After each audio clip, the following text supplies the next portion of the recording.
Om Namo Bhagavate Vasudevaya.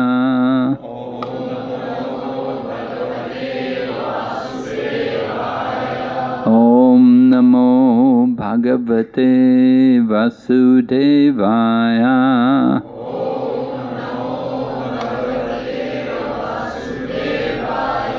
Om Namo Bhagavate Vasudevaya.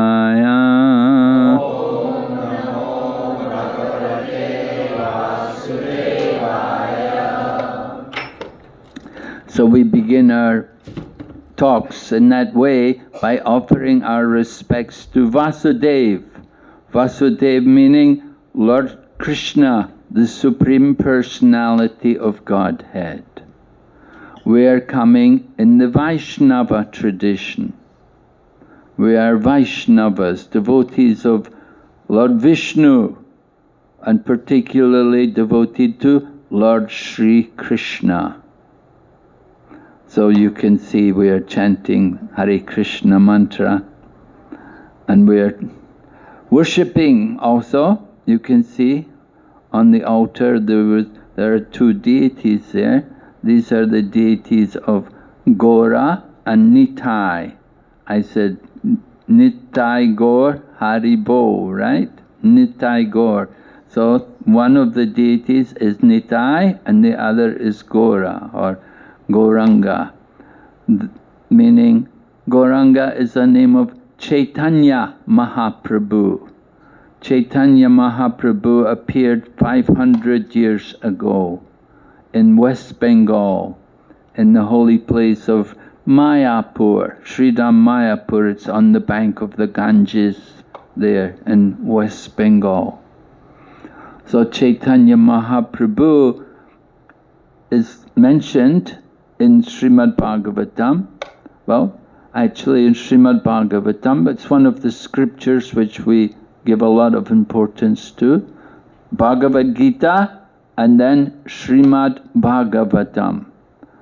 Maybe some of you know there are 18 Puranas. Srila Vyasadeva wrote 18 Puranas.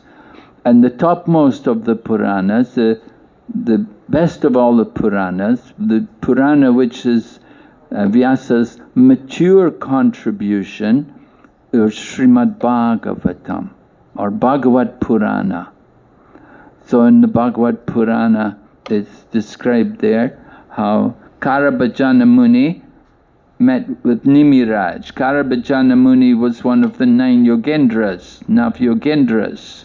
Nav-Yogendras were all sons of Rishabdev.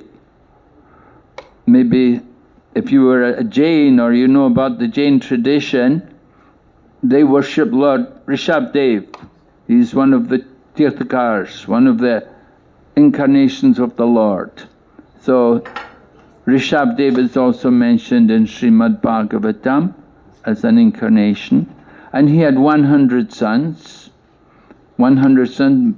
Most prominent among his sons was Bharat Maharaj, right? India is known as Bharat Bhumi. So Bharat, who's that Bharat? That's one of the sons of the most prominent son of Rishabdev. And there were 9 sons called Nav-Yogendras. They were all Mahabhagavats. They went everywhere traveling and speaking the message of Bhagavat. And so they met with Nimiraj, and Nimiraj wanted to know about the incarnations of the Lord in each age.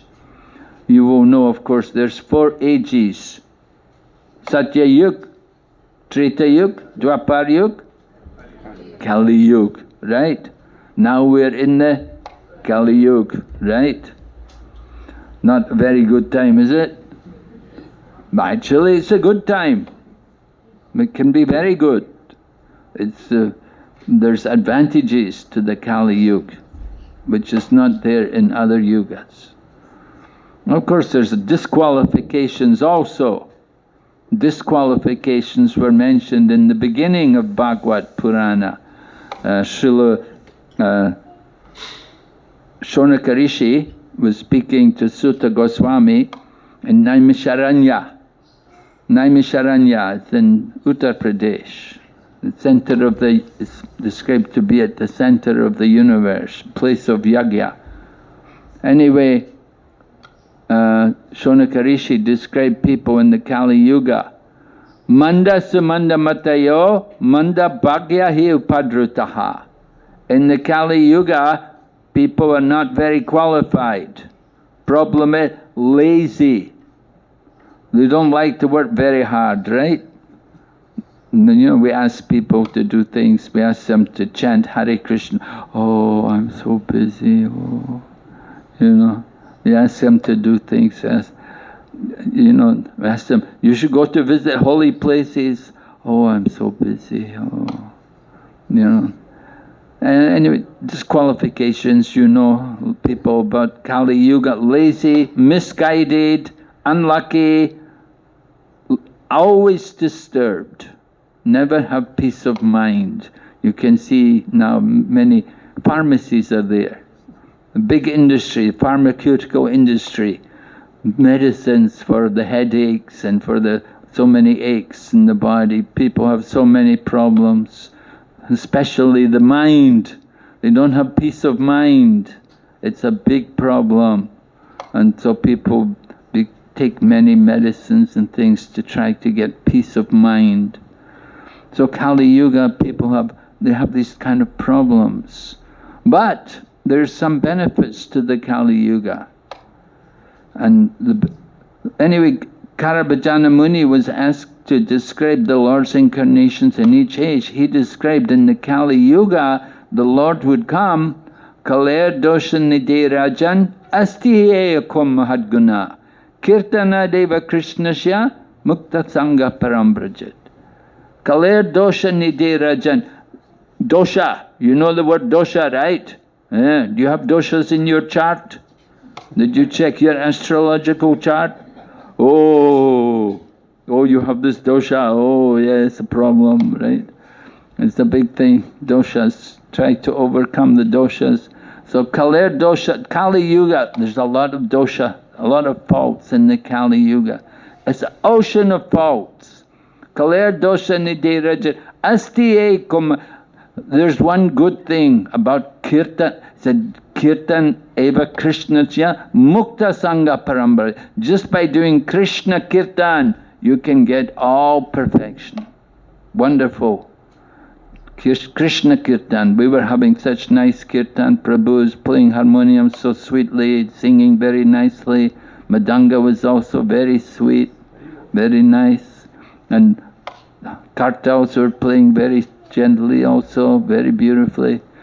And devotees we were inspired. We start to clap our hands. Krishna consciousness is awakened. Actually, we're all Krishna conscious. It's there within us, but we have to awaken it.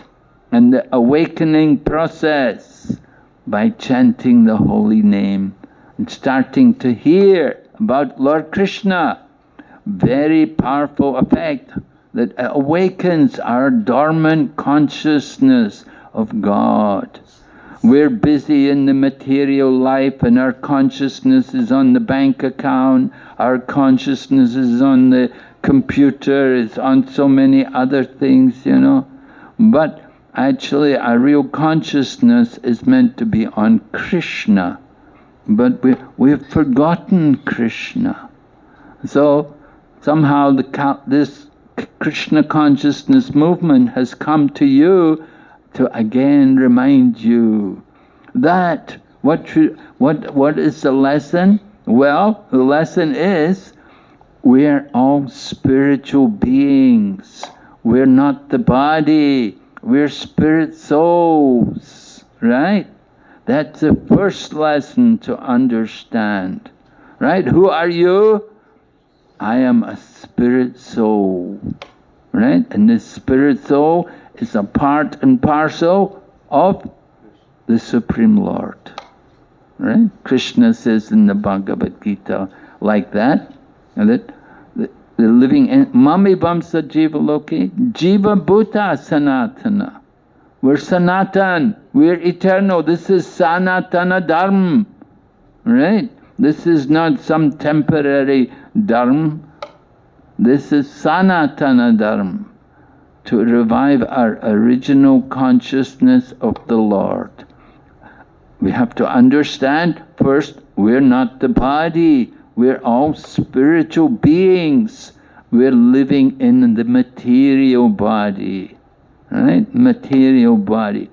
Right? Krishna describes the body in the Bhagavad Gita. He compares it to the dress. Vachamsi jarnani yata vihaya navani grinati naroparani tata sharirani jihaya yanyati navani dehi. Just like we change the dress, we change also the body. From the baby to the young child, to the young person, to the middle age, to the old age. And then we give up the body, take another body. And we've had many bodies, many lifetimes. Lord Krishna in the Bhagavad Gita was describing the history of the Bhagavad Gita. He was describing how he instructed the science of yoga to the sun god, Vivishwan. Right? And Arjuna said, what? How? Come on, Krishna. You and I are the same age, Krishna. How could you instruct the sun god? This sun god is so much senior in birth, by birth to us. How could you? But Lord Krishna told Arjuna, many, many births both you and I have had. I can remember all of them. You do not. This is the difference between us and Lord Krishna. Lord Krishna remembers. We don't remember. Do you remember even last week what you were doing?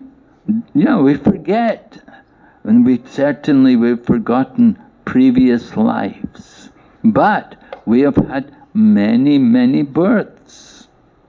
And now you've come to this position. Now you've come to the human form of life. Vedas describe 84 lakh species of life. We're going through this cycle, birth and death. So that is material existence. It's called samsara, the wheel of material existence, taking birth and dying again and again. But the science of yoga is meant to help us get out of that wheel of birth and death and come to our spiritual position, to awaken our spiritual consciousness. So the process for the Kali Yuga, in each age there's a different process. In Satya Yuga, the process was meditation. You know, you could do people lived a long time in the Satya Yuga. So you have people like Kashyapa, he was meditating 10,000 years. You know, meditation, because people lived 100,000 years in the Satya Yuga. They could do these kind of things. Then Treta Yuga, the process was yagya. There were brahmanas who could chant the mantras very powerfully. So they performed great yagyas. And this way they could awaken high consciousness. And then Dwapara Yuga, the process was temple worship. People would be in the temple and they would worship the deity, and they would make offerings and do different seva for the deity. Kali Yuga, we cannot do these things. We don't have... How many people can go to temple? How many people, you know, if you have temple, how many people will go? Of course you can go Tirupati, you can line up, you get darshan for 2 seconds, you know. You don't get a long darshan. You can go to Sri Rangam, you can also line up, wait a long time, you know. You see the Lord for a few moments. But what can we do for the Lord? What seva can we do? So Dwapara Yuga, very difficult also. We cannot do temple worship in the Kali Yuga. But Kali Yuga process is given, Kali Yuga Dharma, Hari Nam Sankirtan. In the Dharma for the Kali Yuga is Sankirtan, the chanting of the holy names. Very powerful. Can awaken all of us to the platform of spirituality, understanding ourselves as spirit souls. Very easy process and very joyful. We take great pleasure in chanting the holy name. Sometimes we will have kirtan melas, and devotees will gather and they will chant the holy name for hours and hours, and they never get bored or tired. They're very happy. They're in ecstasy, hearing, chanting, dancing, relishing the holy name. This is the process for the Kali Yuga, chanting the holy name. So we are encouraging all of you also, try to chant the holy name, make it a regular program. The nature of this chanting can be done anywhere, anytime. Because Kali Yuga, we can't go to temples. Where are the temples? You're here in Taiwan. Well, there's you could go to the Daojiao temple. You could go to the, you could go to the Buddha temple. But even there, not that many. You want to go where people are chanting the holy names, right? The holy name that you can chant anywhere, because Krishna's in your heart. Our heart is the temple. The Lord is in the heart, and we have to clean the heart. And the way to clean the heart? By chanting. Just by doing the chanting regularly, you can keep the heart clean. This is very powerful. Sankirtan. We clean the heart. In the heart, there are many anarthas, many things which we don't want. Do you know what these anarthas are? What are these anarthas? Kam, Krodh, Lobh, Madha, Moha, Matsarya, right? Lust, anger, greed, illusion, envy, madness, these things. You want to get them out from the heart. And how to get them out from the heart? You don't need to do the bypass. You don't need to go to hospital for the surgery. You just need to chant the holy name. And chanting can be done anywhere, anytime. There are no hard and fast rules in chanting the holy. You can be unpure, you may be contaminated. You may say, oh, I'm contaminated, I haven't taken bath.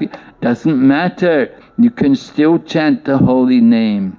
Even though you have not bathed yet, you can still chant the holy name. You may say, I'm not even a vegetarian yet. How can I chant? No, even people who are not yet vegetarian, they can also chant the holy name and be benefited. They will be benefited. So we encourage everyone to understand this principle of the chanting of the holy name. And try to understand also who is the guide, that we need the guru. There's a Bengali saying, Janame janabi sabi pita matapoy, Krishna guru nahi mili boja hariyai. Right? Do you know Bengali? Bangla Jani? No? No. The Bengali people, they say, everyone has got a mother and father. Even the dogs, and the pigs, they all have a mother and father. So just to have the mother and father, that is not enough. But only the fortunate person has got Guru, and by the grace of Guru we get Krishna. So we have come to introduce you to Guru. You see here, this is Bhaktivedanta Swami Prabhupada. He is from India, he passed away now, but he is the founder of the Krishna consciousness movement. I met him in London in 1971. I met him then and I got Diksha from him then. and he taught me to chant the Hare Krishna mantra, and he's been teaching me also Bhagavad Gita. This is his commentary on Bhagavad Gita. We encourage all of you, try to read the books of Bhaktivedanta Swami Prabhupada. He lives by his books, and he's giving you spiritual instruction. He helps all of us to awaken our consciousness. Our consciousness is covered, polluted. We're identifying with the body. We're thinking, I am the body. But the body is not the real self. Which body are you? You've changed, you've had so many different bodies. Which body are you? You've given up the baby body, the child body. These bodies are all changing. The body is just the covering of the self. Within the body, of course, there's also the subtle body. Subtle body means the mind, the intelligence, the ego. These things are also material. They're not eternal. The mind changes. Your mind is different today from it was yesterday. So many thoughts come in the mind and go. Our intelligence is also changing. And the ego, the sense of identity and attachment to material things, this is also temporary. So there's a gross body, there's a subtle body, there's also a spiritual body.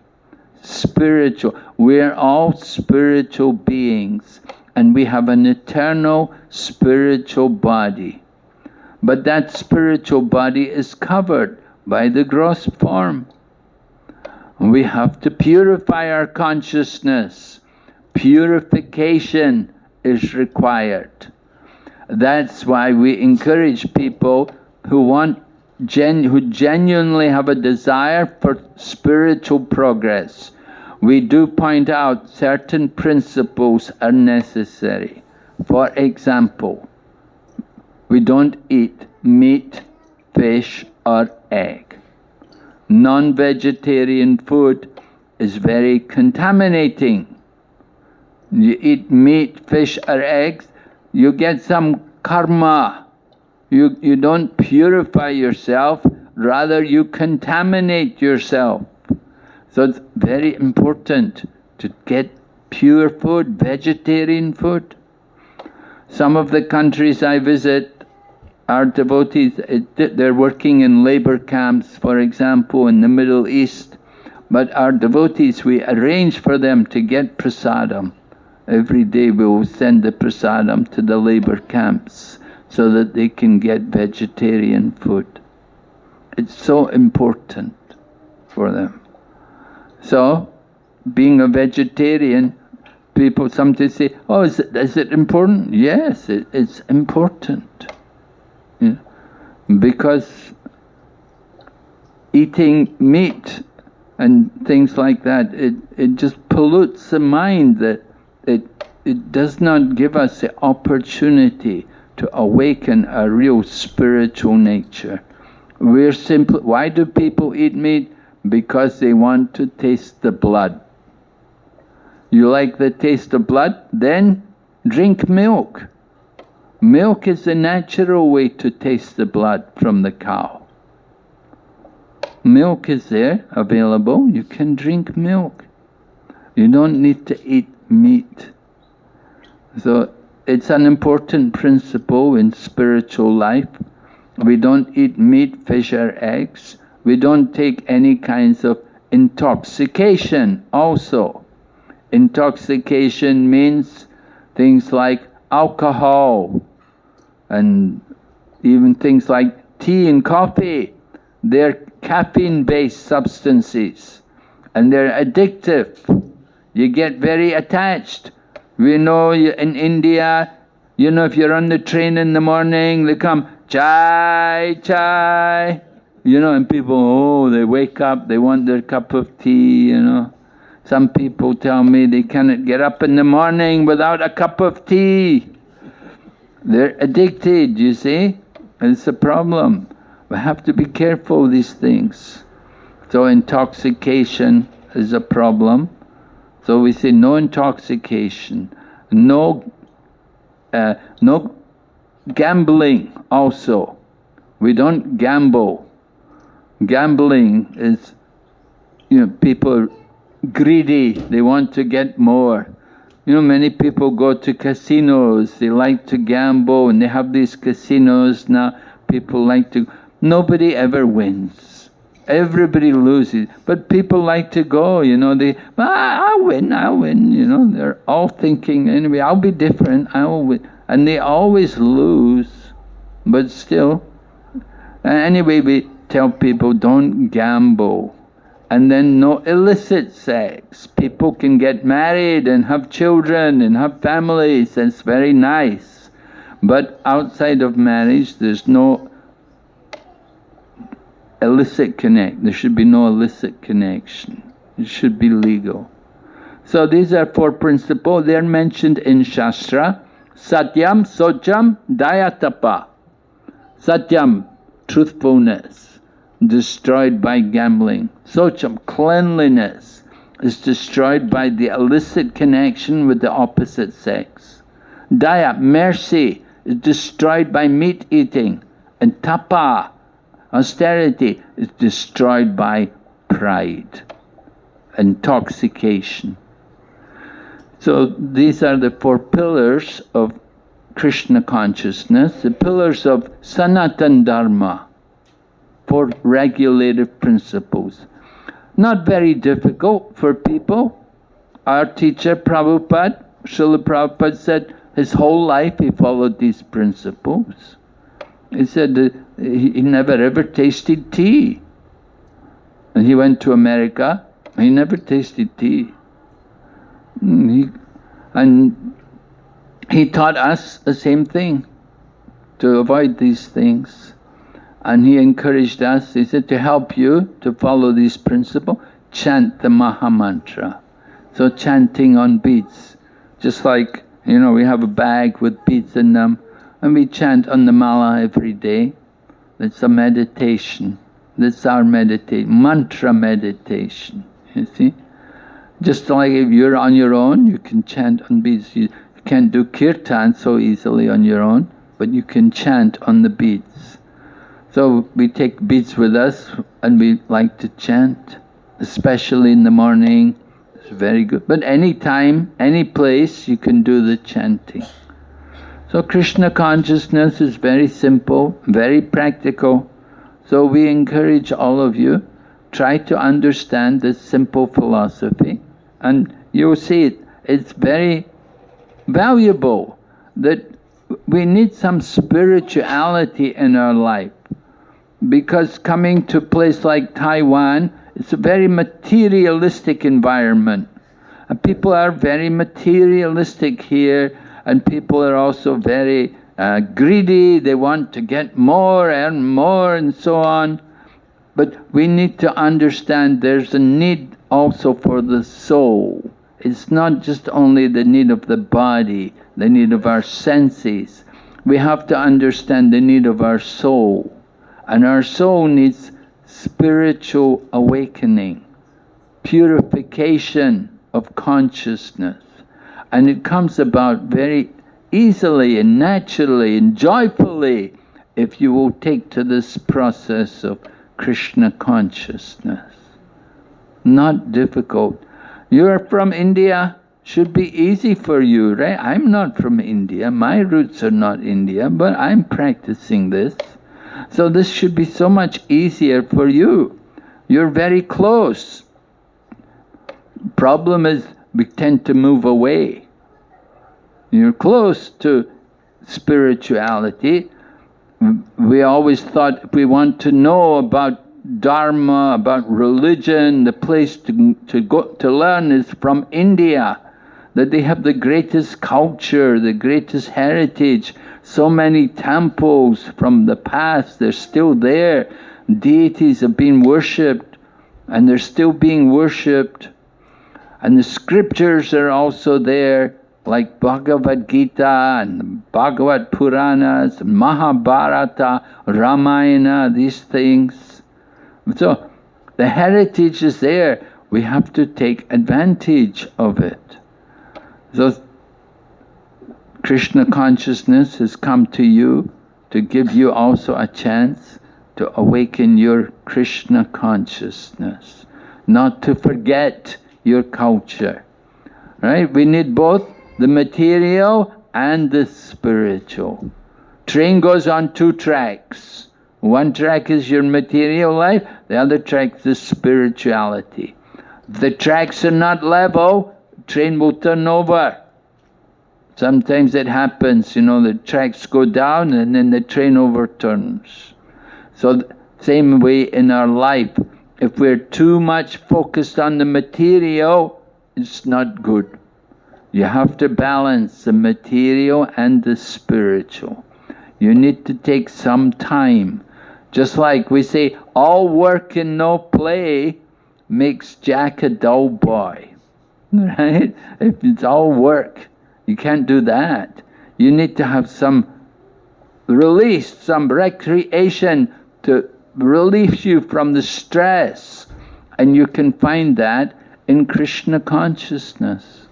By reading Bhagavad Gita, by attending some spiritual discourse, and taking part in some programs like Kirtan and Bhajan, as we're doing today.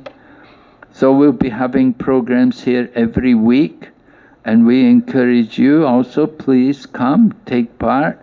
And there will be different festivals which we will celebrate throughout the year, and we will have programs also on those days.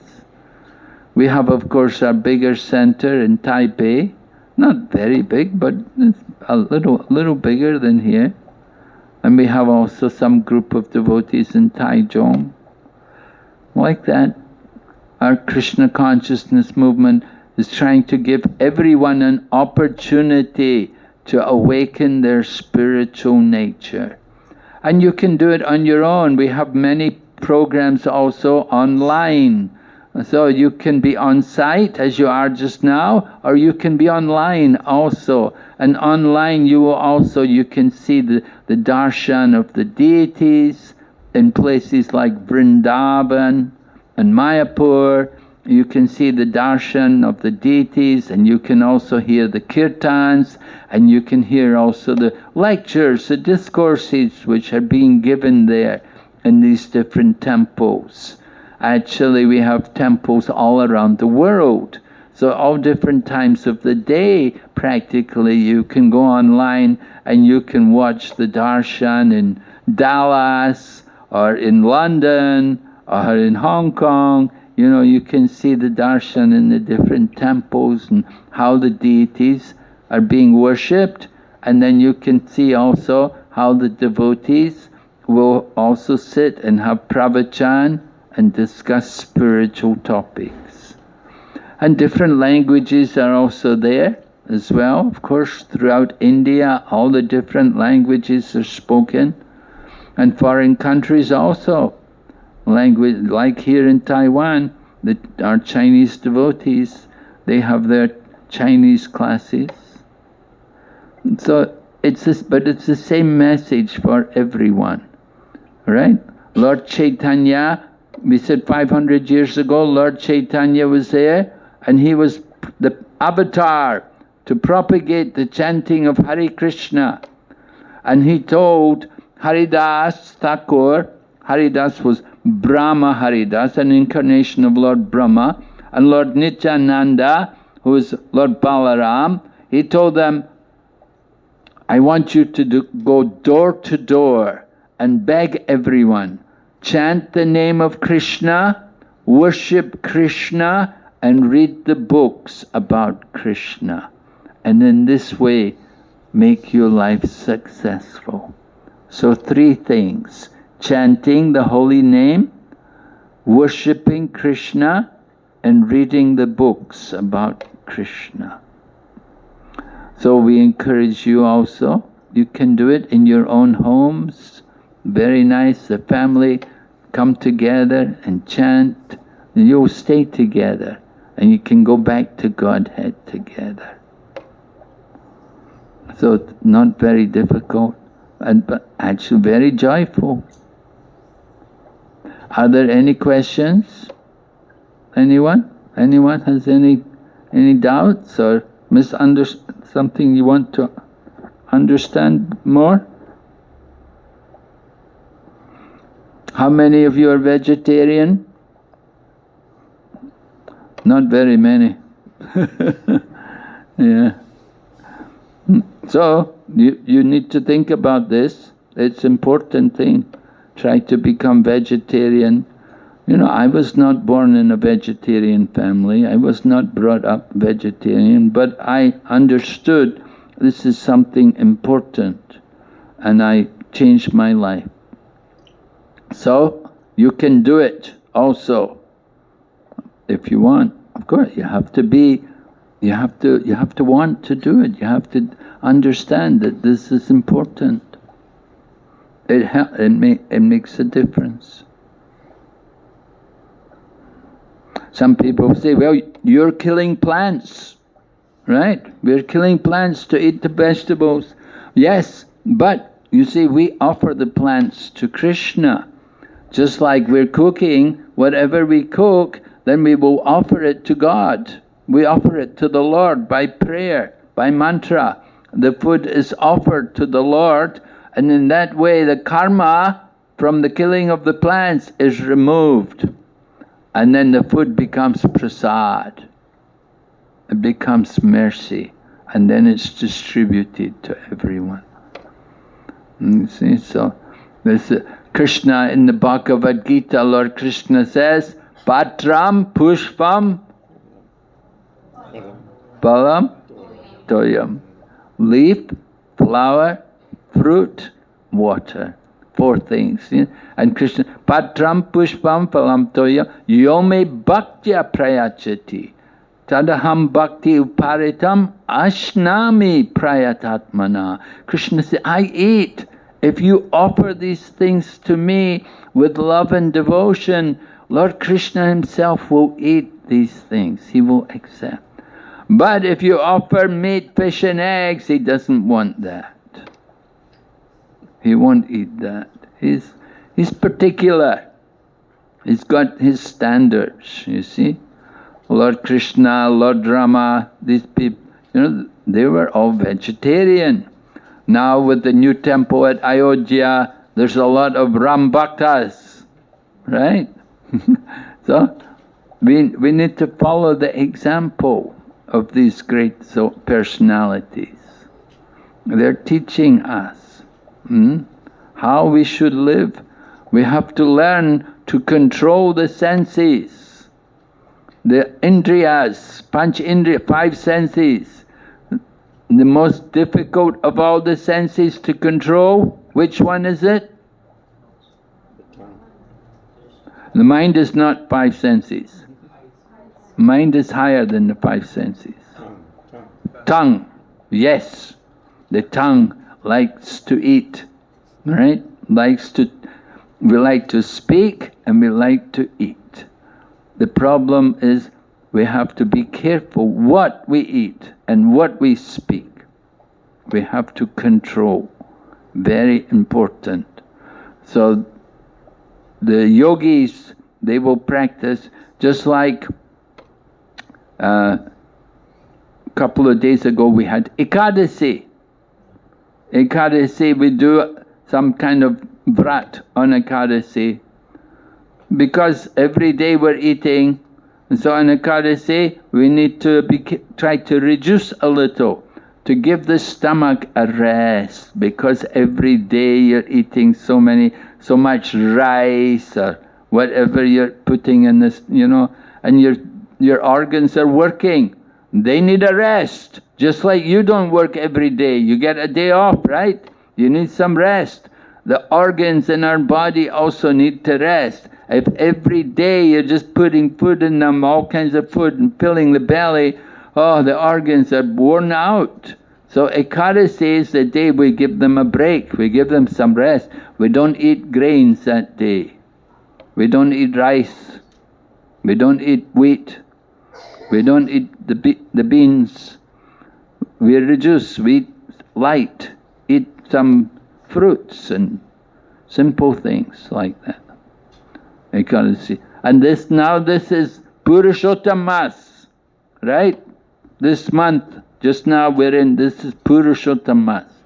So Purushottam Mas, it's a very bad time for material things. Nobody gets married in Purushottam Mas, right? You wouldn't want to have your marriage in Purushottam Mas. Oh, very, not auspicious. You wouldn't open your business in Purushottam Mas. You wouldn't we don't try to do material things so much in Purush, because it's a very inauspicious time for material. But it's very good time for spiritual things. I was just talking to my friend in Govardhan in India. He's in Govardhan. And he told me, he said he went round Govardhan Hill the other night. He said there were thousands of people. In the middle of the night, the whole night, there were thousands of people going around the Govardhan Hill. Because Purushottam Mas, very auspicious time. So Purushottam Mas, very good time to chant Hare Krishna mantra. Very many people, they will make vows during Purushottam Mas. Good time, become the vegetarian. Purushottam Mas, it's a good time now, start. Be vegetarian. Give up all these bad things and take advantage of this special time, the Purushottam Mas. An opportunity to make quick progress in your consciousness. You'll see how your consciousness changes. You start to follow these principles. Satyam, Socham, Daya, Tapa, cleanliness, mercy, austerity, truthfulness. These things, very important, the pillars of Dharma. We have to have these pillars. You need a foundation to develop a building. You need a good foundation. So this is the foundation for our spiritual growth, if you can practice these things. And to help you, chanting Hare Krishna. You do the chanting. Everyone can chant Hare Krishna. Even you're not vegetarian, you're not following principle, still you can chant Hare Krishna. And it will help you to give up the bad habits. Right? If you start to chant. So very nice. Has everybody got Bhagavad Gita? You all have Bhagavad Gita? This is a very important book. Bhagavad Gita is like ABC of the spiritual knowledge. Just like our primary school, and then secondary school, then graduate, then postgraduate. So Bhagavad Gita is the beginning, the elementary study of spirituality. And then you can go on after Bhagavad Gita, then Bhagavad Purana.